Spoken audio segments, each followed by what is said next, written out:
அன்பான மாணவர்களே, நாம் 8ஆம் வகுப்பு என்எம்எம்எஸ் தேர்வுக்கு தேவையான மேட், அது நம்ம என்எம்எம்எஸ் தேர்வு இருக்கக்கூடிய மேட் தேர்வுக்கு தேவையான அடிப்படை விஷயங்களை இப்போ பார்த்துக்கிட்டு இருக்கோம். அதில் எண்களை பற்றி பார்த்தோம். இயல் எண்கள், முழு எண்கள், முழுக்கள், விகிதமுறு எண்கள், ஒற்றை எண்கள், இரட்டை எண்கள், பகா எண்கள், பகு எண்கள், வர்க்க எண்கள் வரைக்கும் நம்ம பார்த்தோம். இங்கிலீஷில் சொல்லணும்னா natural number, whole number, integers, rational numbers, odd numbers, even numbers, prime number, composite number, squares. இப்போ அதன் தொடர்ச்சியாக வர்க்க எண்கள் நம்ம பார்த்தோம். அதே நேரத்தில் வர்க்க மூலம், அதாவது ஸ்கொயர் ரூட், அதையும் ஒரே நேரத்தில் நம்ம தெளிவாக படிச்சுக்கலாம். இப்போ வர்க்க மூலம் அப்படின்னா என்னென்னு எப்படி எழுதுறதுன்னு பார்க்க போகிறோம்.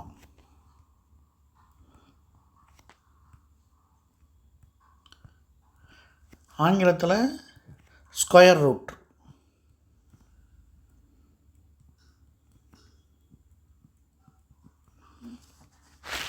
நம்ம வர்க்கம் தெரிஞ்சாலே வர்க்க மூலம் எளிதாக சொல்லிடலாம்.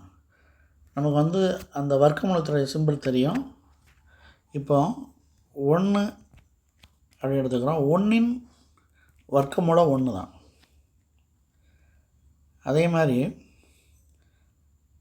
4இன் வர்க்க மூலம் அப்படின்னு எடுத்தோம்னா 2. அதை நம்ம இன்னும் கொஞ்சம் தெளிவாக சொல்ல போனால் 4 நம்ம எப்படி எழுதிக்கலாம்னா 2 பெருக்கல் 2 அப்படி எழுதிக்கலாம். அதாவது 4 இன்னும் சொல்ல போனால் 4 2/2 எழுதிக்கிறோம். அப்படி எழுதும்போது என்ன செய்கிறோம், இதில் இந்த பேஸ், இந்த அடியில் உள்ள இந்த 2 மட்டும்தான் எடுத்துக்கிடுவோம். 2 நம்பர் வந்தால் வர்க்க எண்ணாலே அந்த எண்ணை 2ஆக பிரித்து அதில் வர ஒரு எண்ணை எடுத்துக்கிட்டால் அது வர்க்கமாக இருக்கும். இப்போ 2இன் வர்க்கம் 4, அதையும் ரிவர்ஸை சொன்னால் 4இன் வர்க்கம்னா 2. வர்க்கம் தெரிஞ்சாலே வர்க்க மூலம் படிச்சுக்கலாம். அதே மாதிரி 9இன் வர்க்க மூலம் 3, 16இன் வர்க்க மூலம் 4,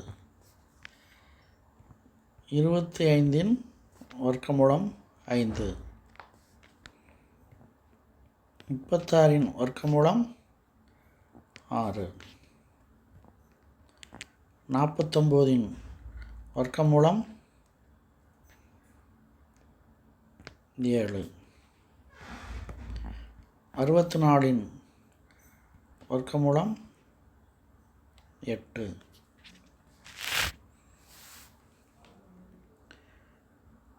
81இன் வர்க்க மூலம் 9, 100இன் வர்க்க மூலம் 10, 121இன் வர்க்க மூலம் 11, 144இன் வர்க்க மூலம் 12, 169இன் வர்க்க மூலம் 13, 196இன் வர்க்க மூலம் 14,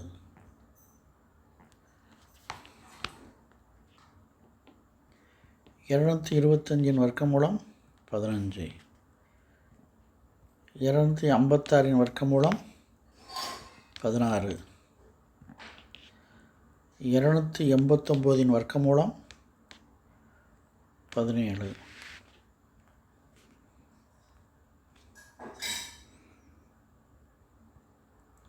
324இன் வர்க்க மூலம் 18, 361இன் வர்க்க மூலம் 19, 400இன் வர்க்க மூலம் 20. இந்த மாதிரி நம்ம வர்க்க மூலம் ஸ்கொயர் ரூட்டுன்னு சொல்லக்கூடிய அந்த இதை நம்ம வர்க்கத்தை வச்சே சொல்லிடலாம்.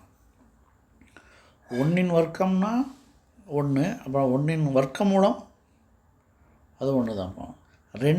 4இன் வர்க்க மூலம் 2, 2இன் வர்க்கம்னா 4 வரும். அப்படி ஒன்றுக்கு ஒன்று ரிவர்ஸில் இருக்கிற மாதிரி தான். வர்க்கமூலம் தெரிஞ்சால் வர்க்கமூலம் சொல்லிடலாம், வர்க்கமூலம் தெரிஞ்சால் வர்க்கம் சொல்லிடலாம். 9 வர்க்கமூலம் 3, 3 வர்க்கம் 9 வரும். அது மாதிரி ஆங்கிலத்தில் சொல்லும்போது ஸ்கொயர் ரூட் சொல்லுவோம். Square root of 1 = 1, square root of 4 = 2, square root of 9 3, square root of 16 4, square root of 25 5, square root of 36 6, square root of 49 7, square root of 64 8, square root of 81 9, square root of 100 10, square root of 121 11, square root of 144 12, square root of 169 13, square root of 196 14, square root of 225 15, square root of 256 16, square root of 289 17, square root of 324 18, square root of 361 19, square root of 400 = 20. இந்த மாதிரி வர்க்க மூலம் இந்த square ரூட்டை வந்து தரவாக படிச்சுக்கணும்.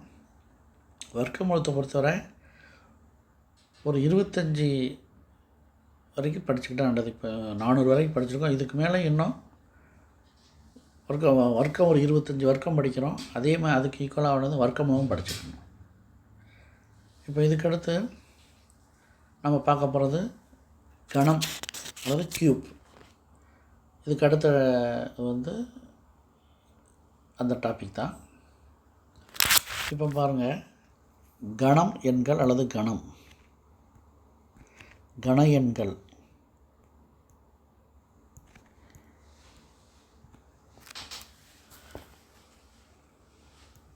அதாவது க்யூப்ஸ்னு சொல்லுவாங்க. க்யூப்ஸ் கண எண்கள், ஆங்கிலத்தில் க்யூப்ஸ். முழு கண எண்கள் அல்லது பெர்ஃபெக்ட் க்யூப் அப்படின்னு சொல்லலாம். கண எண்கள் சிம்பிளாக சொல்லும்போது கணங்கள் அண்டு க்யூப்ஸ்னு சொல்லுவோம். அது இன்னும் கொஞ்சம் முழு கண எண்கள்னு சொல்லலாம். பெர்ஃபெக்ட் க்யூப்ஸ்னும் பெர்ஃபெக்ட் க்யூப்ஸ்னு சொல்லிக்கலாம். இப்போ முதல்ல வந்து கண எண்கள்னு தெரிஞ்ச வர்க்க எண்கள்னால் ஒரு நம்பரை 2 தடவை, 2 வர்க்கம்னா 2 தடவை பெருக்குவோம், 2 × 2. 3 வர்க்கம்னா 3 × 3, 3 2 தடவை பெருக்கி 3 வர்க்கம் 9ன்னு சொல்லுவோம். கணம்னா 3 தடவை பெருக்கிறது தான். 2 கணம்னா 2 × 2 × 2, 2 2 4 2 8ன்னு வரும். 3 கணம்னா 3 × 3 × 3, 3 தடவை பெருக்கி 27ன்னு சொல்லுவோம். அதான் வந்து கண எண்கள். வர்க்கம்னா 2 தடவை ஒரே எண்ணை பெருக்கிறோம், கணம்னா 3 தடவை பெருக்கிறோம். அதுதான் நீங்கள் இதில் விஷயம் எல்லாம் ஏற்கனவே உங்களுக்கு தெரிஞ்சிருக்கும். இப்போ முதல்ல 1 கணம் அப்படின்னா எப்படி வரும்? 1 × 1 × 1 எடுக்கும்போது 1 தான் வரும். அதே மாதிரி 2 கணம்னா 2 × 2 பெருக்கல் 2 போட்டால் 8 வரும். 1 க்யூப்பு 1 தான், 2 க்யூப்பு 8. அதுமாதிரி 3 கணம், அதாவது 3 க்யூப் ஈக்குவல் டு இதே மாதிரி பெருக்கினா 3 தடவை 3 பெருக்கினா 27 வரும். 4 கணம் 64. 5 கணம் 5 5 பெருக்கினா 25 5 125 வரும். 6 கணம் 6 6 36, 36 பெருக்கினா 216. 7 கணம் 7 7 49, 49 7 343. 8 கணம் 512 வரும். 9 கணம் 729.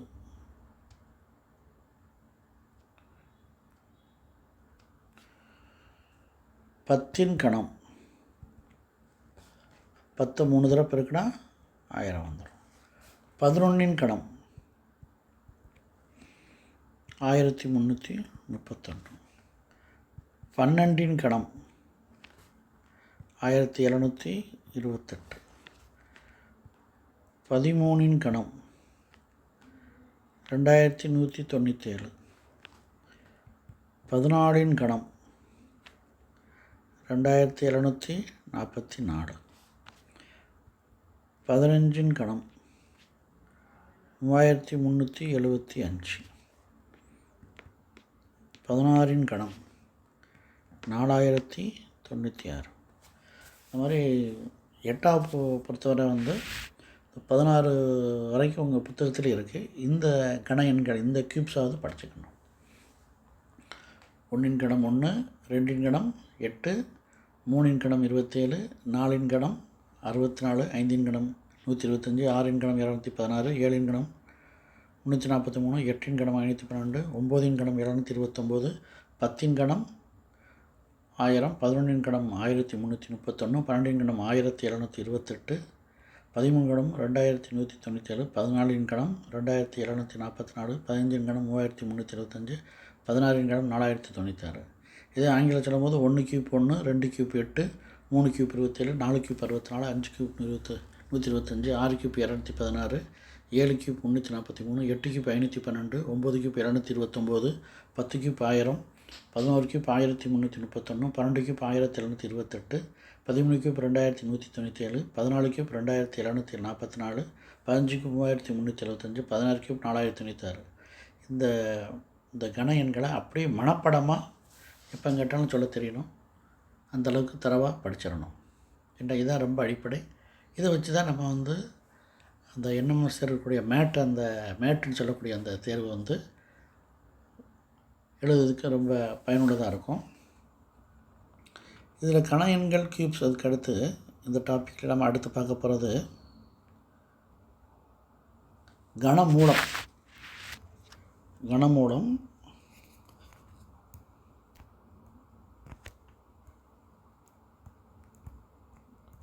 ஆங்கிலத்தில் சொல்லும்போது கியூப் ரூட்.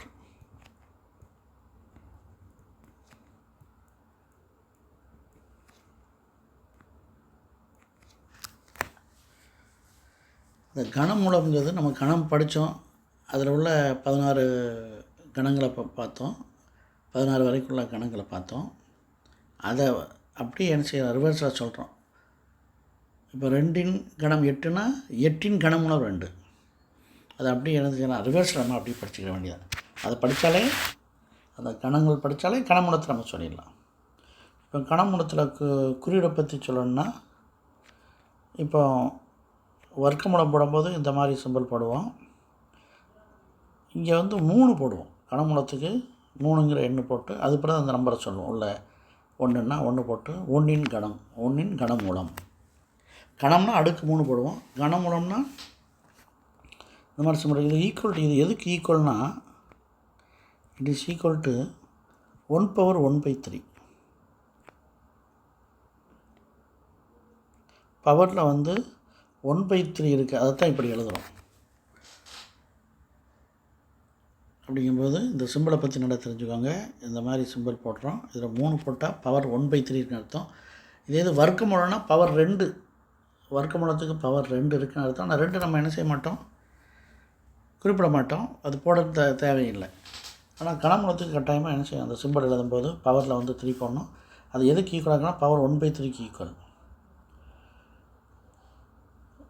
இப்போ நம்ம கணமூலத்தினுடைய கொஞ்சம் கணமூலத்தை பார்ப்போம். இப்போ 1இன்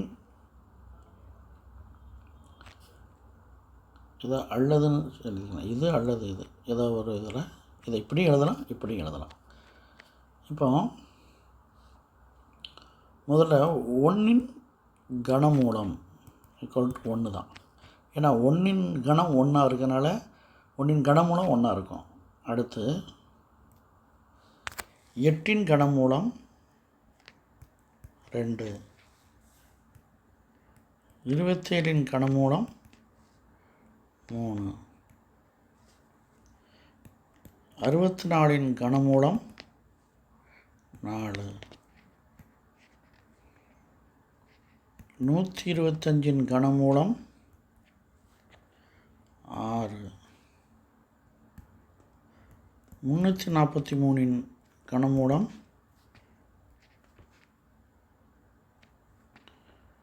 7,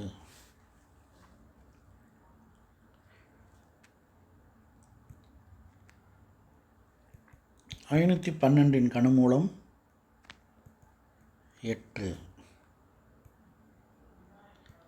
729இன் கனமூலம் 9, 1000இன் கனமூலம் 10, 1331இன் கனமூலம் 11, 1728 கனமூலம் 12, 2197 கனமூலம் 13,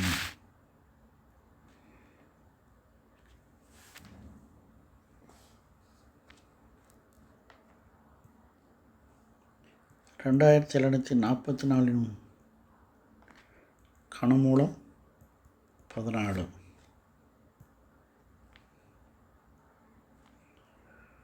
3375 கனமூலம் 15,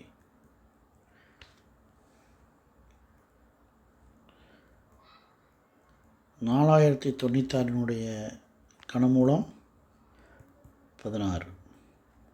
இந்த மாதிரி கனமூலத்தை நம்ம கணங்கள் தெரிஞ்சாலும் அதை வச்சு சொல்லிடலாம்.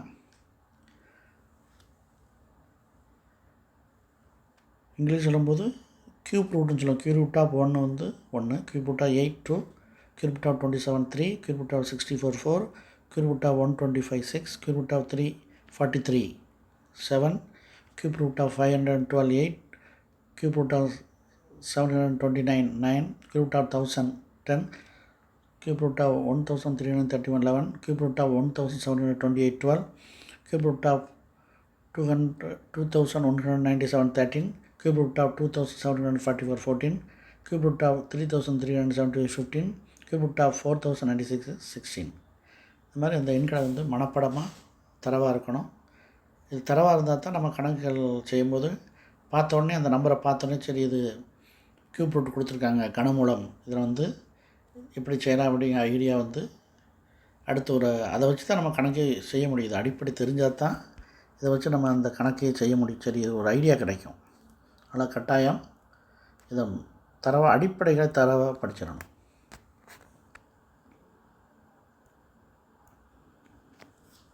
அடிப்படை இல்லாமல் நம்ம வந்து கணக்கு போனோம்னா அது கொஞ்சம் ரொம்ப கஷ்டமாக தெரியும். அதனால் வந்து தரவாக பார்த்துருங்க, அடிப்படைகளை தரவாக தெரிஞ்சுக்கோங்க. இதுக்கடுத்து நம்ம சொல்ல போகிறது ஒரு எளிமையான டாபிக் தான் மடங்குகள் அப்படின்னு சொல்லக்கூடியது.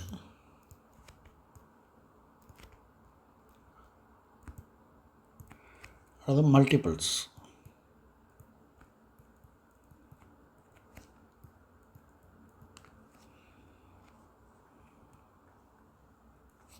இது நம்ம வாய்ப்பாடில் உள்ள என்ன படிச்சுக்கோமோ அதை அப்படியே சொல்கிறது தான். இப்போ 2 மடங்குகள், உதாரணத்துக்கு 2 மடங்குகள் எழுதுகிறோம். 2 மடங்குகள்னால் 2 4 6 8 10 அப்படி போயிட்டே இருக்கும். இதுதான் 2 மடங்கு. ஆங்கிலத்தில் சொல்ல போனால் multiples of 2. Multiples of 2 equal to 2 4 6 8 10. இதுதான் மடங்குகள். மடங்குல நம்ம டேபிள் சொல்கிறோம் 1 2 சார் 2 2 2 சார் 4 அது சொல்கிற அதே விஷயந்தான். 2 மடங்குனா 2ஓட 2 கூட்டி 4, 4ஓட 2 கூட்டி 6 அப்படி ஆட் பண்ணி போய்கிட்டே இருக்கும். 2 மடங்குனா 2 2 எழுதுகிறோம், அதோட 2 2 கூட்டிகிட்டே போகிறோம். அதே மாதிரி தான் எல்லா எண்களுக்கும் 5 மடங்குகள்.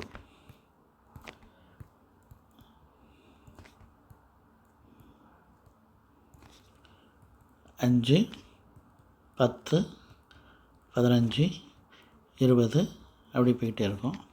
மல்டிபிள்ஸ் ஆங்கிலத்தில் சொல்லும்போது multiples of 5 equal to 5 10 15 20 extra. இதான் மடங்கள். இதையும் நம்ம சில கணக்கு செய்யும்போது மடங்களையும் ஐடியா இருந்தால் தான், மடங்கு ஐடியா தெரிஞ்சால் தான் அதை செய்ய முடியும். இந்த மாதிரி நம்ம கொடுத்துருக்கக்கூடிய அடிப்படைகளை வந்து எல்லாம் இப்போ பேஸாக என்ன தேவையோ அதை கொடுத்துருக்கோம். அதை மனப்படமாக தர வச்சுக்கோங்க. நம்ம வந்து அடுத்து பார்க்க போகிறதுல வந்து இதை பயன்படுத்தி நம்ம கணக்குகள் எப்படி செய்யுங்கிறத அடுத்து வர்ற அடுத்த இதில் பார்க்க போகிறோம்.